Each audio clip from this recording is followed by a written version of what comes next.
Let's call it Paneer Meri Pasand Ka.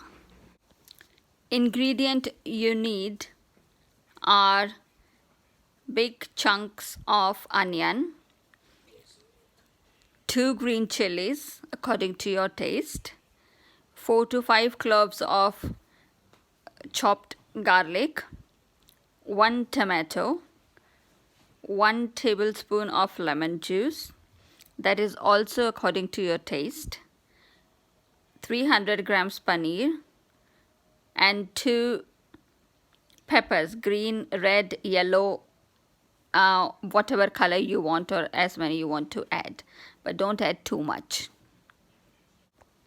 Add oil to the pan and add onion, garlic and chilies to it. Let it fry till the onion gets slightly brown. Once the onion are brown, just add your paneer cubes to it and let it fry till you see the paneer gets brown, slightly brown.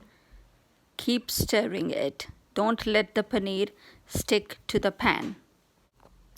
Once the paneer is done, add 1 teaspoon of garam masala, 1 teaspoon of dhania powder, half teaspoon of turmeric powder, salt according to your taste, little bit of red chili powder according to your taste. Mix all the ingredients well.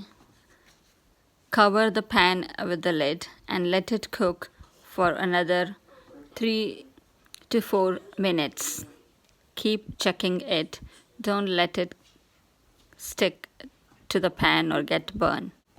Now add your peppers and tomato in it. Mix it well. Cover with the lid and then let it cook for another 3 to 4 minutes. After 3 to 4 minutes of cooking with peppers and tomato, it will turn out like this. You can add the lemon juice if you want, or otherwise it has already given you the taste of sweet and sour because of the tomatoes and peppers that you have added. And it's done. And our paneer Meri Pasand Ka is ready to eat.